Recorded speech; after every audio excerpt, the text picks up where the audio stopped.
Good morning. Today in St. Louis County, we began the gradual process of reopening with everyone's safety in mind. Putting in place the stay-at-home orders allowed us to prevent overwhelming our hospital systems with people who were ill from coronavirus. The overwhelming cooperation of residents in our community to wear a mask when it wasn't possible to stay at least 6 feet away from others has allowed us to get to this point today where we can talk about a slow and partial reopening. But we cannot look at this today as a victory or a celebration. Too many lives have been lost and too many families have been injured with family members becoming sick.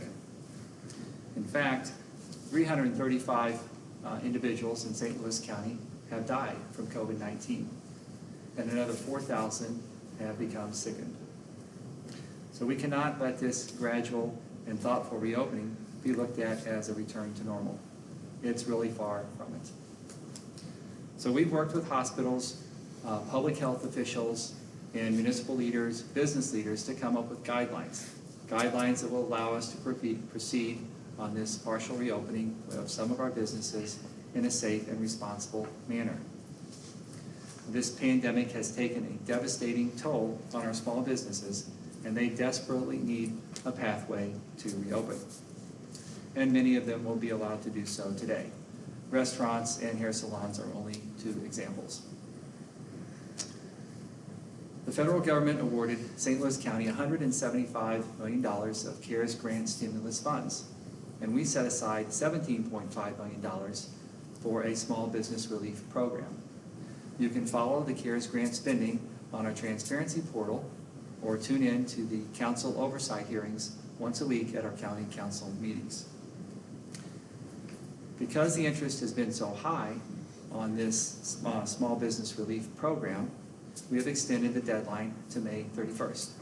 Our council members are working diligently with our mayors and other officials to identify small businesses who have the greatest need. And they will need time to process these applications because there has been an overwhelming response. While many businesses are going to be allowed to open today, not all businesses are on that list, and gyms are not on that list. But we recognize that exercise is a big part of our physical and emotional well-being, and we'll be working with gym owners to find them a pathway to reopen as soon as possible, but to do so safely, because we will always have a priority of keeping their employees safe and keeping their customers safe.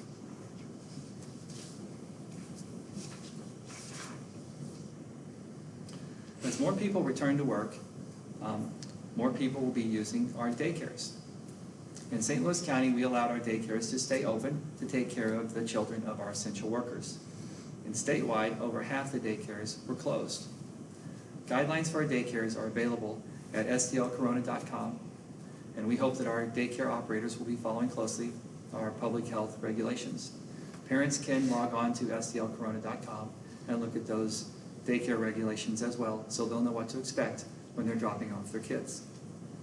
We've had a lot of questions about summer day camps, and we expect those to reopen this summer as well.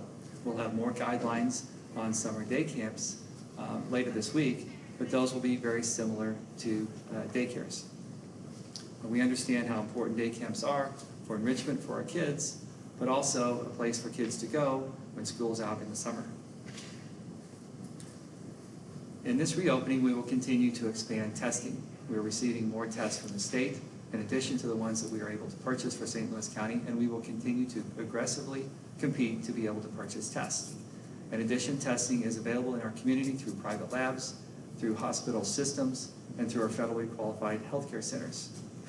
We will be able to test everyone in St. Louis County through one of these resources when they have symptoms.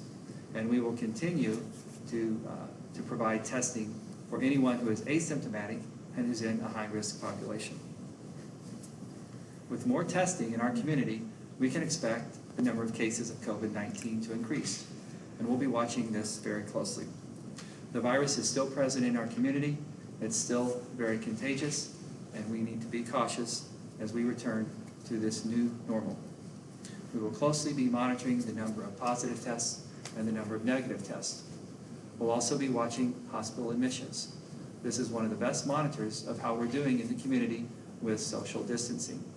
We'll be listening to our hospital systems, our pandemic task force, and our public health officials as we make decisions on the next phase of reopening. We'll continue to work with our high-risk populations, especially our nursing homes, to make sure that they have the PPE that they need, they have the testing that they need, and they have the guidance and education that they need. Last week, we awarded 5 grants totaling $2.6 million for food to agencies who have a long history of providing these services in our community, and this will help thousands of families in these very challenging times. And as these challenging times continue, we will also continue to have sick friends, coworkers, and family members. People are still hospitalized. Doctors and scientists are still working furiously to understand this virus and to develop a vaccine. We don't expect a vaccine to be widely available until the end of the year. And until then, we'll continue to move forward safely, slowly, with the partial reopening of our economy and getting our small businesses working again. Moving forward together, we believe this is the best pathway. And I'll be glad to answer any questions. You kind of mentioned gyms. We've had a few gym owners reach out to us asking, why can nail salons open when like Pilates studios will have, one-on-one interaction cannot? Do you mind responding to that? Yeah, we're following the guidance of our public health officials, and we see this across the country. Gyms are traditionally in a second wave because of their high risk of transmission of COVID-19, especially on their equipment. And we'll be working with gym owners this week. We have at least one meeting set up to come up with a pathway to move forward.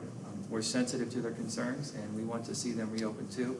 And we'll have a plan to do so safely in a way that protects their patients, their customers, their employees. Clarify some of the mask requirements. When are they required? When are they encouraged? And how will it be enforced? Well, masks will be required for businesses, for employees, along with social distancing, along with screening of their employees when they come to work, widely available hand sanitizer, social distancing, clearly marked within their places of employment. We will highly and strongly recommend people wear masks whenever they're out in public. We do not intend to enforce that. I believe peer pressure and common sense will enforce that. What I've seen in our community is that just about everyone wants to know what the right thing to do is so they can do it. We understand how devastating this virus has been, how contagious it has been, and what great harm it's done to our economy and to people's lives as we try to deal with it. But I believe peer pressure will be the greatest. We will certainly occasionally have outliers. I don't expect a lot of businesses to be outliers from our guidelines because their customers will be the best enforcement. And if someone doesn't appear safe, if someone doesn't inspire confidence, I think they will have a hard time attracting customers. And I would encourage our residents to log on to stlcorona.com and look at those business guidelines so they'll know what to expect when they go into a restaurant or retail operation. But the response we've received from the business community asking for guidance, asking to know what the right thing to do is, tells me that the vast majority of individuals, of businesses, are going to do the right thing. I've seen places who've already reopened, some have set the 2-week mark. After 2 weeks, it kind of lets them know how well the reopening is going. And I've read other articles and seen on the data that says that's not soon enough. It takes 4, 5, 6 weeks. Do you guys have a statement on that? Are we going to look at Right. So there's two trends that we have to watch. We have to watch the continuing falling trend because of the social distancing guidelines that we have initiated, and that will continue to fall slowly over the next couple of weeks. On top of that trend is any trends that might be impacted by an increased spread in the community because of relaxing our stay-at-home orders.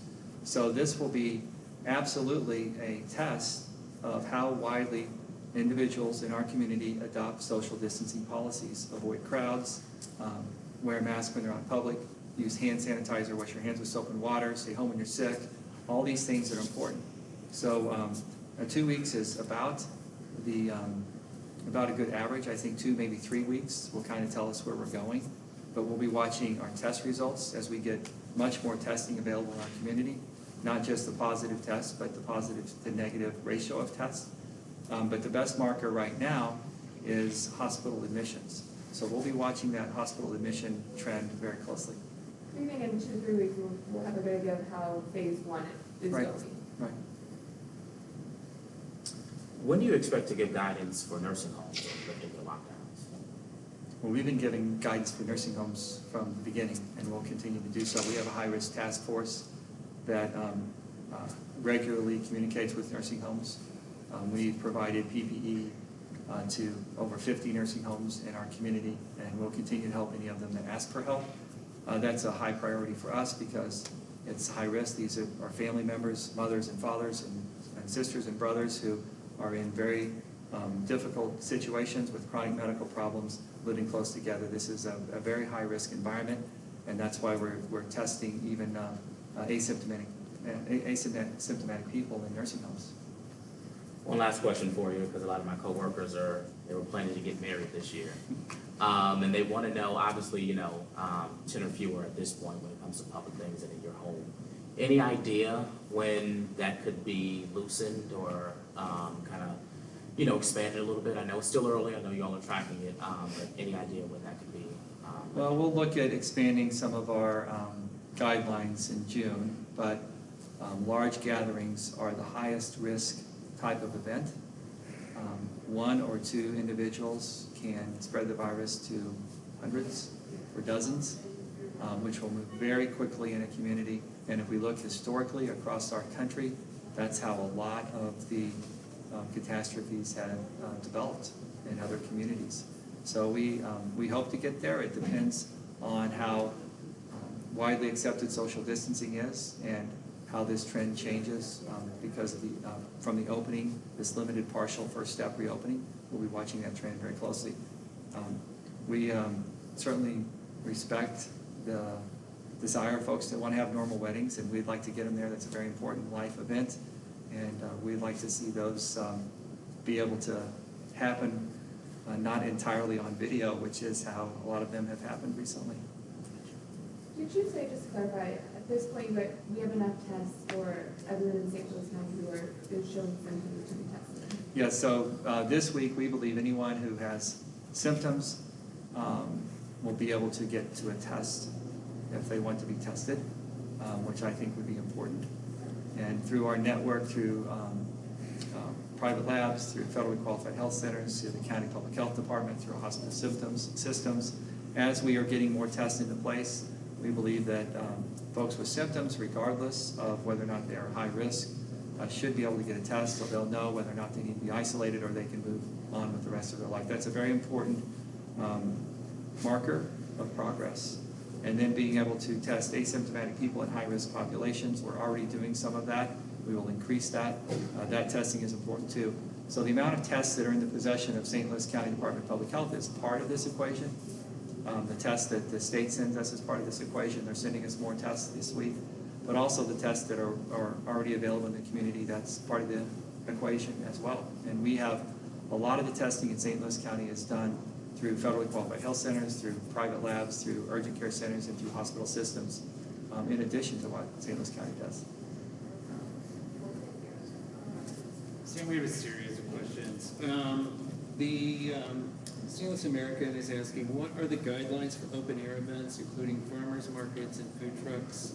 Is there a limit on the number of people that can gather at outdoor events? I think that kind of plays off the wedding question.